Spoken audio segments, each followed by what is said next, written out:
Hey guys, so it's part two here. So the video, just a couple things I wanted to highlight about the video. One was, so I wrote this down here. And well, there's two videos we watched. And the first one, I just wanted to highlight that he was talking about avoidance leads to a vicious cycle. So for example, like, I guess he gave this example, like, if you smoke weed and you don't have the tools to face your anxiety, right? Then it will lead to an increase in your whatever phobia. For me, it would be choking phobia. Like, I like to lay this out like an equation. Then you add that with your lack of willingness to accept psychological help, which you can say is almost the baseline, the bedrock, the base of all of this, the crux of all this equation. It'll lead to, an increase in anxiety, lowering in the amount of exposures you do, and in my case, a lack of nutrition and an increase in hunger, which causes, pain and suffering and anxiety. So that's one point I wanted to discuss. Just stand by for 1 second. Just to run to my car.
Alright, so that's really important, just to repeat that equation for everyone.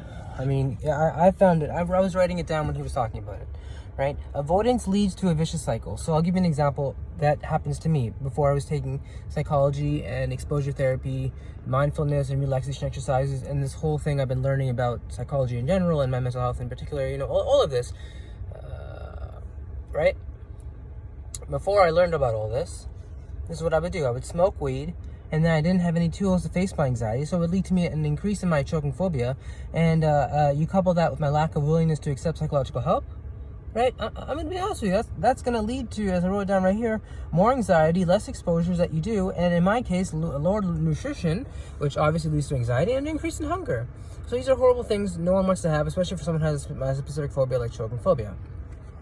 Now, in the second video we have here, it says, I have some notes I'm just going to read to you guys. It says, don't preoccupy yourself with anxiety symptoms. Accept them for what they are. You're not having a heart attack, and deal with it.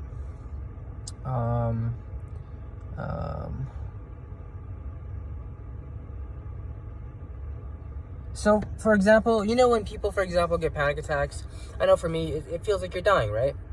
Well, in reality, you need to understand that panic attacks, anxiety is not fatal. No one's died from anxiety. No one has actually died from a symptom of anxiety. Anxiety is the worst. Sorry, I'm just trying to get a smoke out here. 1 second. I'm just on a rant here. Anxiety is the worst thing to happen because it makes you feel like you're gonna die. And that's actually worse than dying, because at least when you die, there's some sort of end, some resolution, some peace, right? Hopefully for most people, right? When you have anxiety, you never get to that point. You're always on that airplane about to go down, never actually going down. So that leads to, as I was saying, as I wrote down here, you believing you having a panic attack. And you shouldn't preoccupy yourself with those anxiety symptoms. Accept them as anxiety symptoms. Accept sweating that you have as an anxiety symptom. Accept your ruminating thoughts over and over again as an anxiety symptom. Right? Accept your heart pounding as an anxiety symptom. Accept a lump in your throat as an anxiety symptom. Accept them. Accept them as anxiety symptoms. And then learn to deal with them. Use relaxation exercises. Right? just be prepared for them. Accept them. Want them to come in so you can face them so they can be lowered. That's the only way, guys. Right? And no, like, obviously first rule out physical symptoms. Like, make sure you're not having any heart attacks, any of that stuff. Make sure it's, there's some correlation, obviously, like acid reflux is brought upon by stress. So it's not like it's not there. You can definitely have overlap. Definitely rule those physical symptoms out first before saying you're having a panic attack. Just don't worry if you're having one. There's no real danger to you. No one's ever died from it. Deal with the symptoms. Can't stress out enough. Just deal with what's being presented in front of you. If there's a lump in your throat, drink a glass of water, do some deep breathing exercises. If you're sweating, notice it. Ask yourself, are you cold? Are you hot? Are you next to a heater? Do you need to take a sweater off? Right? Ask yourself these questions to ground yourself. Describe what's happening to you. I can't breathe. I'm not breathing. I'm having difficulty breathing. Say stuff like something's caught in my throat. That's a very important thing to do as well when you're having a panic attack. Keep talking to yourself and describe what you believe is you're experiencing. For example, I'm having a heart attack, right? And then go to get a heart blood pressure machine. Make sure your heart blood pressure is in the normal range. It might be a bit elevated because you're having a panic attack. That isn't anything to be worried about. Try to focus on your breathing, not the numbers so much as you realize it's just a panic attack. So you'll come to this realization that certain thoughts will come to you. For me, the thoughts were basically the bedrock of your personality, your core beliefs, one might say, where you actually deal with why you feel this way. Because obviously you've trained yourself to fear certain situations because you don't want to deal with certain thoughts. Once you train yourself to deal with those situations, those thoughts come back in a less scary form. They're still there, though. They'll still be anxiety provoking. They are. You'll learn to control them, though. You'll learn to accept them when they come. For example, my thoughts basically are, I'm gay and Muslim. How do I deal with that? The crux of that, I'm a gay Muslim. For other people, it's different things. PTSD. I was in war, for example. Some people might have been in a war. Some people might have been raped. There's different things that happen to different people. It leads to different outcomes. It all goes down to them having to deal with something having to do with their personality, the bedrock of who they are, their core beliefs. For me, I'm coming to these conclusions like, who am I? Am I gay? Am I Muslim? Can I be gay and Muslim? What's the difference? What is Islam? Can you be a political Muslim? Can you be a gay Muslim? That's what it comes to. For example, I gave for war, it'd be like, how can I, focus on, doing more EMDR or some sort of processing all this trauma that was happening to me in a war. You're stuck on freeze. You need to learn to just relax. Imaginal exposure is really good for that. If it's too hard to obviously go back into that scenario. Even watching movies like Hollywood movies like Saving Private Ryan have actually triggered a lot of people with PTSD. So you got to be careful. You don't get into a triggered mode. If you obviously slowly watch the movies, with some deep breathing exercises, they could definitely help for PTSD, stuff of that nature.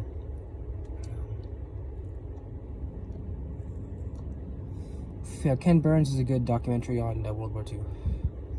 So, let's see, what else did I write down here? Coping statement. Yeah, so he was talking about coping self-statements. I guess it's like positive self-talk you tell yourself when you're doing exposure.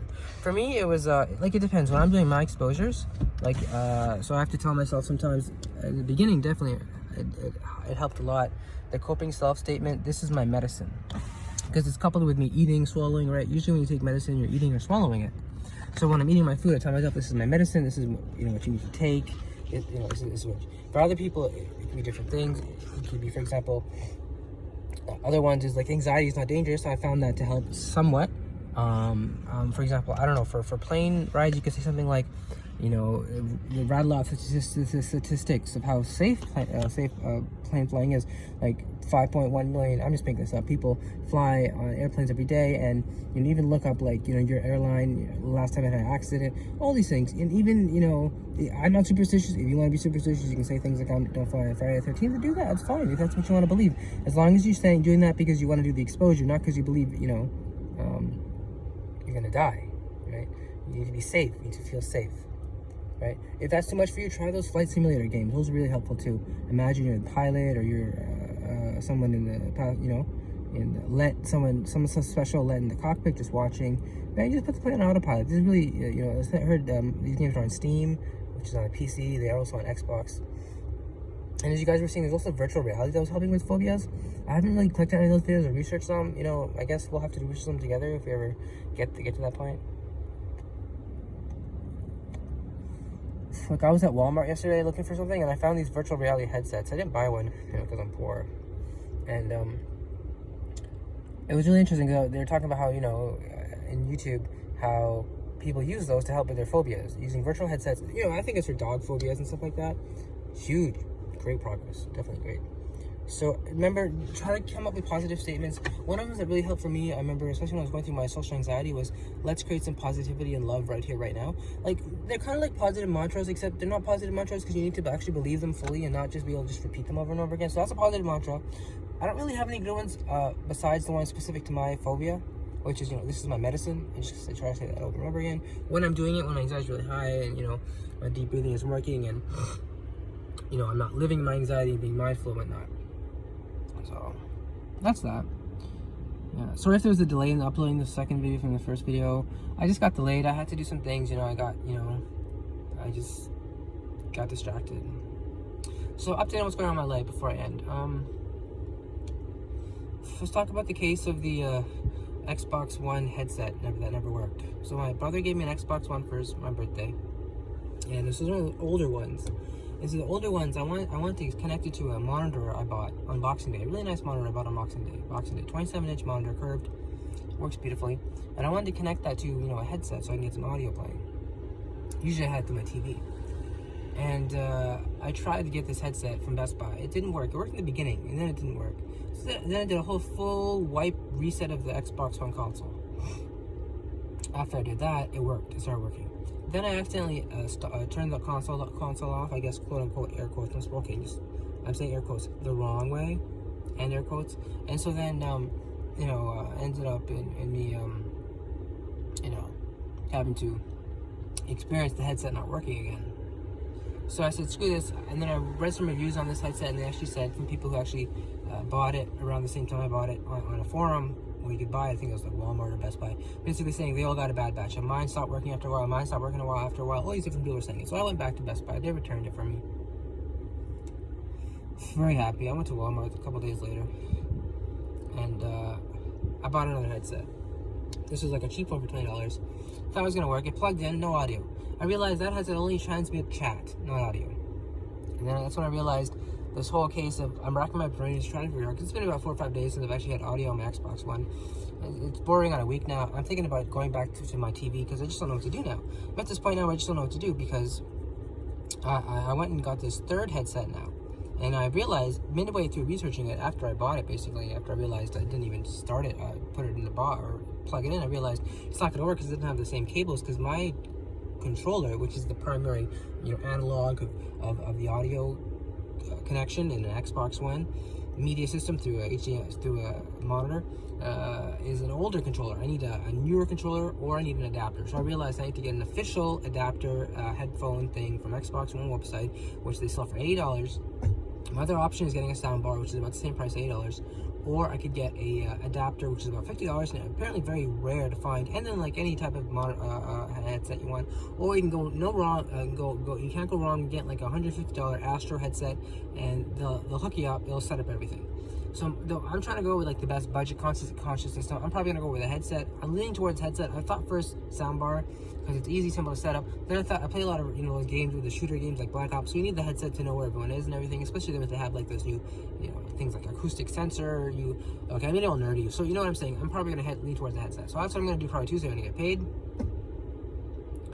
And that is a whole story, because that took a long time for me to deal with. I had to return it so many times, so much hassle. I had to ask so many people. I had to go on the forums. I actually asked Microsoft support. I chatted with them. They told me the whole story. They explained to me everything. And there's a huge thing on YouTube as to why the Microsoft chat headsets are adapters are all like missing, and they're like there's no quantity of them. It's because Microsoft wants us to buy their official $80 headsets for all the older people, and it's just a scam. So at this point, I'm gonna just pay the scam so I can get my audio. At this point, because I want to play games. I signed up for the Games Gold Pass, so you get games every month, a gazillion games. Like this month, it just came out with The Witcher 3, which is a huge game I want to play. I'm so hyped for that game. I have Red Dead Redemption I just bought. I bought GTA. I bought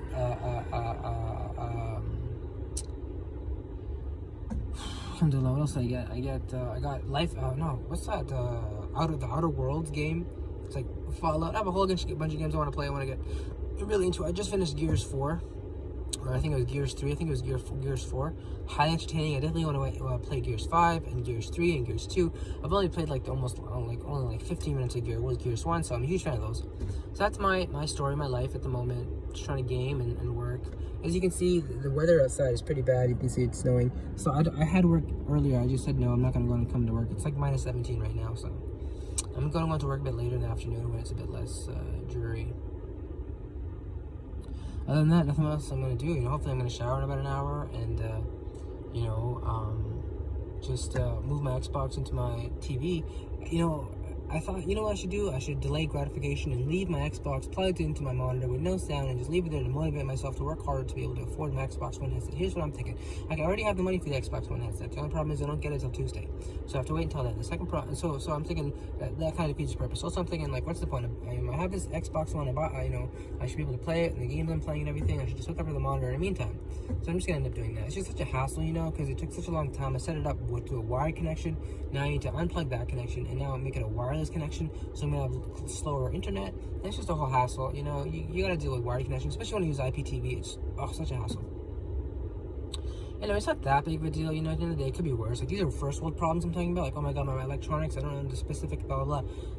Like, there's people in Bangladesh living on $1 a day, eating rice and shit, so I should be so thankful. Right? And I've heard, like, Reddit, there's a lot of Reddit subreddits about gratitude that really help with my anxiety. Gratitudes. I'm big into quotes and gratitude. But, like, just being grateful for things, a lot of things, it really helps. Like, in my religion, at least, it teaches, God says, if you're grateful, I will increase you. So you need to be grateful for everything around you, for people around you. It's really a good thing to have and to inculcate. So I'm going to stop at that before I start ranting about religion. So I went from a 5 to actually a 0. I went from a 0 to a 0. I had basically no anxiety while I was doing the exposure. And so I was very, that's the report I'm giving. It was basically leftovers. I'm really thankful. I'm eating twice now. I'm eating more. Usually I only eat once. I'm realizing, I'm freaking myself out with this whole, the stomach starts eating itself after some sort of time without food. So I'm trying to eat more. So I've always been skinny. I've always been eating more with drugs, medication, like Seroquel, stuff like that the doctors give you. So I'm trying to, like, even it out. I was heavy before, now I'm kind of slim again. I've always been slim. I think I'm always going to be slim. It's hard to gain weight. So at the same time, I'm just leave it at that. And remember, guys, stay with it.